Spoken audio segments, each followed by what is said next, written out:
Hello students, I welcome you all to my YouTube channel Learn Maths with Fun @NAS #room. So today we will discuss about arithmetic progression. Arithmetic progression is actually a list of numbers, right? So that we have already discussed in a short video. So it is actually a list of numbers that is इसमें जो हमारे पास first number होता है ना वो fix होता है. ठीक है, जो फर्स्ट नंबर होता है वो फिक्स होता है.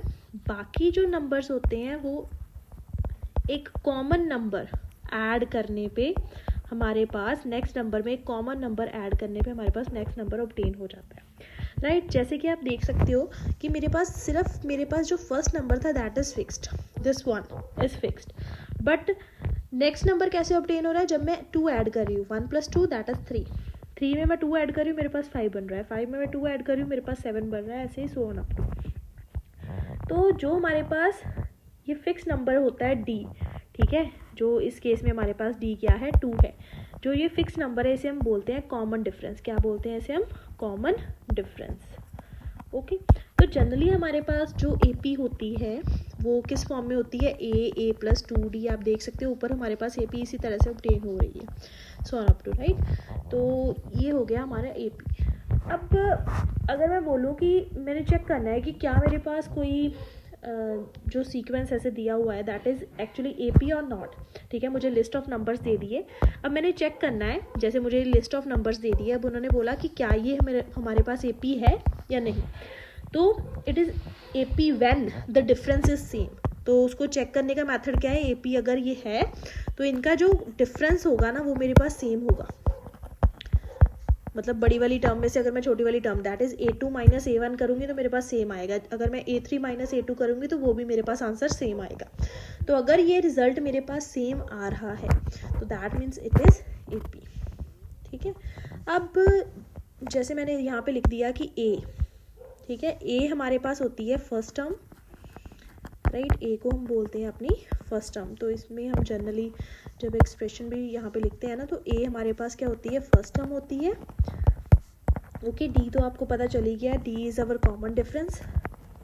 डी क्या होता है हमारे पास? Common difference. ओके, अगर हमने किसी में nth टर्म, मतलब यहाँ पे सो ऑन अप टू मैंने अब लिख दिया, ठीक है. अब मैंने कोई जैसे 29th टर्म फाइंड आउट करनी है तो n इज 29. तो वैसे ही अगर मैं कोई nth टर्म फाइंड आउट करना चाहती हूँ तो दैट इज n. उसके लिए हमने nth टर्म के लिए n सिंबल को रख लिया है. ओके, तो इसके लिए हमारे पास फॉर्मूला है कि अगर हमने फाइंड आउट करनी है nth टर्म अपनी तो उसके लिए फॉर्मूला क्या है? an is equals to a + n - 1 into D. तो फॉर्मूला क्या है? a + n - 1 into D. तो जैसे कि हम एक एग्जाम्पल से समझ लेते हैं ताकि हमको क्लियर हो जाए. ओके, तो we have been taken an example of, let us take, हमारे पास ये दे दिया उन्होंने. ओके, तो ये हमें ऐसे सीक्वेंस दे दिया. सो जनरली हम समझते हैं कि क्या क्या इसमें दिया हुआ है. एग्जाम्पल से समझते हैं. तो हमारे पास है 3, 1, -1 एंड -3. ठीक है, ये हमें दे दिया. अब उन्होंने बोला ये आपके पास एपी तो है, आपने इसमें फर्स्ट टर्म बतानी है एंड कॉमन डिफरेंस बताना है कि क्या है. ऐसे दे दिया सो ऑन अप टू. तो आपको फर्स्ट टर्म तो यहाँ पे पता ही है. फर्स्ट टर्म आपके पास क्या है यहाँ पे? That is 3. तो फर्स्ट टर्म इज 3. अब आपको कॉमन डिफरेंस भी निकालना है. कॉमन डिफरेंस हम कैसे निकालते हैं? जब हम ये मेरे पास क्या है? ये वाली टर्म A1 है, ये वाली टर्म A2 है, ये वाली टर्म A3 है, ये वाली टर्म A4 है. तो हमने क्या करना होता है इसमें? A2 - A1. A2 - A1 का मतलब है 1 में से 3 को माइनस कर दो. क्या आ गया आंसर? -2. नेक्स्ट हमने क्या किया? A3 - A2 दैट इज -1 में से मैंने -1 कर दिया, दैट इज -2. सिमिलरली जब आप आगे भी प्रोसीड करोगे दैट इज A4 - A3 किया मैंने, राइट. अब A4 मेरे पास क्या है? That is -3 minus of 1. अब ये माइनस माइनस प्लस बन गया, -3 + 1. तो डिफरेंस मेरे पास क्या आ रहा है? Again 2, -2, right. तो -2 मेरे पास हर केस में आ रहा है. दैट मीन्स मेरे पास जो डी की वैल्यू है, कॉमन डिफरेंस अगर मैंने इसमें फाइंड आउट करना है तो कॉमन डिफरेंस मेरे पास क्या आ रहा है? -2 आ रहा है. एंड जो हमारे पास ए की वैल्यू है that is our first term 3.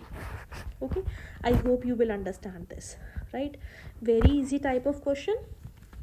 So now moving on to our next type of question, अगर उन्होंने हमें बोल दिया कि you have to find out whether it is AP और नॉट, ठीक है.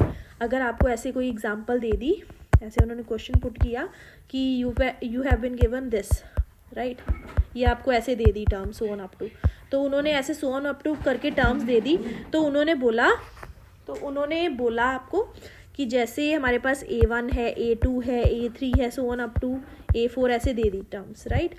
तो आपने A2 माइनस A1 डिफरेंस निकालना है. A2 माइनस A1 का मतलब है 4 माइनस 2 दैट इज 2. नेक्स्ट आपने किया A3 माइनस A2 निकाला, दैट इज 8 माइनस 4, क्या आ गया आपके पास 4 आ गया.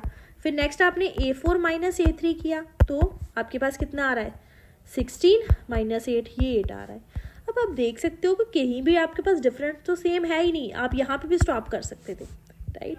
आपको नेक्स्ट स्टेप पे जाने की ज़रूरत ही नहीं थी, ठीक है. आपको यहीं से पता चल गया कि कॉमन डिफरेंस तो सेम आ नहीं रहा, तो that means it is not AP. तो ये हमारे पास AP नहीं फॉर्म हो रही, राइट. तो ये अर्थमेटिक प्रोग्रेशन हमारे पास नहीं है. I hope you will easily find out which one is the arithmetic progression और which one is not, right. Now moving on to our next type of questions, that is okay. तो अगर हमारे पास A की value दे दी है, ठीक है, एग्जाम्पल से समझते हैं. जैसे हमारे पास A की वैल्यू उन्होंने दे दी 7, D की वैल्यू भी दे दी है आपको 3 एंड N की वैल्यू दे दी है आपको 8. आपको बोला जाए कि you have to find out the nth term, right. मतलब आपने A8 निकालना है बेसिकली, क्योंकि यहाँ पे N की वैल्यू 8 है ना, तो A8 की वैल्यू निकालनी है बेसिकली, nth टर्म निकालनी है. तो आपको माइंड में फॉर्मूला आ जाना चाहिए कि nth टर्म के लिए हमने फॉर्मूला किया है an that is equals to A plus n minus 1 into D, right. अब इसमें वैल्यूज़ पुट कर दो, just you have to put the values. A की वैल्यू आपके पास 7 है, n minus 1 that means 8 minus 1 and D की वैल्यू आपके पास क्या है 3 है. अब जस्ट इसको सिंप्लीफाई करना है, तो 7 इसका माइनस करेंगे तो 8 minus 1 that is 7 and 7 into 3 आपके पास आ गया 21 एंड 21 प्लस 7 दैट इज 28. तो आपके पास an की वैल्यू क्या आ गई 28. आई hope you will understand this. Now अब ये तो आ गया जस्ट सिंपल सा कि आपके पास A की वैल्यू दी हुई है, D की वैल्यू दी हुई है, N की वैल्यू दी हुई है, you have to find out an. But in case you have been given the value for A as minus 18, you have N as 10 and you have an as 0, right. आपके पास an भी दे दिया, n भी दे दिया and A की value भी दे दी. Now आपने फाइंड आउट करना है डिफरेंस D. तो फॉर्मूला अगेन वही सेम लगेगा यहाँ पे. Formula is A plus n minus 1 into D and here you have an, right. अब an की वैल्यू यहाँ पे 0 है, 0 इज इक्वल्स टू यहाँ पे आपने माइनस 18 पुट कर दिया प्लस 10 माइनस 1 एंड D की वैल्यू तो आपके पास है नहीं, यहाँ पे D रहने दी. नाउ ये 18 को हम दूसरी साइड ले गए, यहाँ पे 18 आ गया, इन दोनों को माइनस कर लिया 9 एंड D, राइट. तो ये आपके पास यहाँ से आप D की वैल्यू निकाल सकते हो 18/9. तो D की वैल्यू यहाँ से आपके पास क्या आ गई 2 आ गई. I hope you will understand this. Similarly, if you have been given D, N and an, you can also find A value, right? So it's very easy to find out. So if you like this video, you can like, subscribe, share and comment so that I can make more videos regarding that.